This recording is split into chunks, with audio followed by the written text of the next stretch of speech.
एका दिवशी माझी एक मैत्रीण माझ्या घरी आली. तिचं नाव संगीता होतं. ती माझ्यासोबत शाळेत शिकत होती. ती म्हणाली, "तू मला एक ड्रेस उधार देशील का?" मी विचारलं, "का? काय झालं?" ती म्हणाली, "मला एका लग्नाला जायचं आहे, पण मी तोच एक ड्रेस खूप वेळा घालून झाला आहे. त्यामुळे आता तो घालायची इच्छा नाही." मी तिला माझा एक ड्रेस दिला, पण मला थोडंसं विचित्र वाटलं की तिनं अचानक माझ्याकडून ड्रेस का मागितला. तरीही मी तिला काही विचारलं नाही. दुसऱ्या दिवशी ती शाळेत आली. त्या दिवशी आमच्या एका मैत्रिणीचा वाढदिवस होता. ती आम्हा सगळ्या मुलींना घरी बोलावू इच्छित होती. त्यामुळे आम्ही सर्वजणी तयार झालो. पण संगीता शांत होती.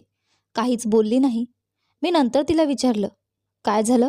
खूप विचारल्यावर तिनं सांगितलं की तिच्या वडिलांना व्यवसायात खूप मोठं नुकसान झालं आहे.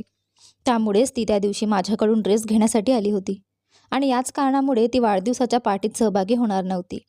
कारण तिच्याकडे चांगला ड्रेस नव्हता आणि तिची अशी परिस्थिती नव्हती की वडिलांकडून गिफ्टसाठी पैसे मागू शकेल. मी तिला म्हणाले, "काही हरकत नाही, आपण मिळून गिफ्ट घेऊ आणि मी पण माझा एखादा जुना ड्रेस घालते." हे ऐकून तिला बरं वाटलं. पण ती म्हणाली, "तू माझ्यामुळे जुना ड्रेस का घालतेस?" मी तिला म्हणाले, "मी तुझ्यामुळे नाही घालत. माझ्याकडेही सध्या कोणता नवीन ड्रेस नाही." अशा प्रकारे मी तिला वाढदिवसाच्या पार्टीत घेऊन गेले. पण तरीही ती मनातून तिच्या कुटुंबाच्या आर्थिक परिस्थितीबद्दल चिंतेत होती. संगीताला एक मोठा भाऊ आणि 3 मोठ्या बहिणी होत्या. तिच्या भावाला अजून नोकरी लागली नव्हती ना त्याचा स्वतःचा काही व्यवसाय होता आणि उरलेल्या 3 बहिणी शिक्षण घेत होत्या. एके दिवशी संगीता माझ्या घरी आली आणि म्हणाली, "सर्वात मोठी ताई नानीच्या घरी जात आहे. तिथे जाऊन ती BEd करेल. माझी नानी तिचं शिक्षण करून देत आहे. BEd झाल्यावर तिचा चांगल्या शाळेत नोकरी मिळेल." असेच दिवस जात गेले. एके दिवशी संगीताच्या काकांनी त्यांच्या घरी येऊन सांगितलं की त्यांच्या मुलाचं लग्न ठरलं आहे. संगीता अजूनच चिंतेत पडली. मी तिला म्हणाले, "काळजी करू नकोस, सगळं ठीक होईल. तू माझे कपडे घाल आणि काकूंसाठी मी आईची छानशी साडी देईन.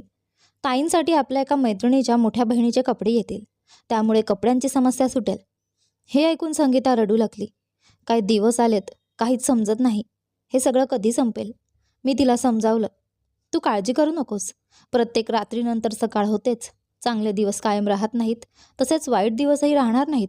सगळं ठीक होईल. मग हे दिवससुद्धा तुला आठवणार नाहीत." वेळ पुढे जात राहिला. तिची मोठी ताई मेरठहून BEd पूर्ण करून घरी परत आली. आता तिला चांगल्या नोकरीची गरज होती, जेणेकरून ती घराची आर्थिक परिस्थिती सावरू शकेल. यावेळी तिच्या मामांनी मदतीचा हात पुढे केला आणि काही दिवसांनी तिला एका सरकारी शाळेत नोकरी लागली. तो दिवस मला आजही आठवतो. संगीताच्या ताईला नोकरी लागल्यावर मी संध्याकाळी त्यांच्या घरी गेले होते. काकूंचे अश्रू थांबत नव्हते. "हे आनंदाश्रू असतील." काका म्हणाले. सगळ्यांच्या सहकार्याने कठीण दिवस निघून गेले. यानंतर काकांनी सांगितलं की त्यांचं एक लहानसं रिकामं घर होता. तिथे संगीताचा भाऊ एक छोटीशी प्रिंटिंग प्रेस सुरू करू शकतो. मशीन्सचा बंदोबस्त केला जाईल. पण काका म्हणाले, "मी कुणाकडून कर्ज घेणार नाही." तेव्हा काकांचे भाऊ, संगीताचे काका म्हणाले, "तुमचं गावातलं जमीनचं तुकडं विकून टाका." काका म्हणाले, "कोणी खरेदी करायला तयार नाही." संगीताचे काका म्हणाले, "मी खरेदी करतो. असं केल्याने तुमचं कामही होईल आणि कर्जही राहणार नाही." हा सल्ला काकांना पटला. हळूहळू संगीताच्या भावाने प्रिंटिंग प्रेस सुरू केली आणि त्याचं काम चांगलं चालू लागलं. त्याचवेळी संगीताच्या दुसऱ्या ताईचेही शिक्षण पूर्ण झाले. तिलाही चांगली नोकरी हवी होती.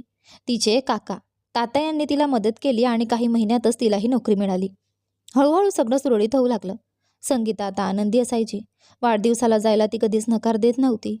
मी आणि संगीता आता खऱ्या अर्थाने जीवाभावाच्या मैत्रिणी झालो. तिच्या कुटुंबाला आनंदी पाहून माझं कुटुंबही खूप खुश होतं.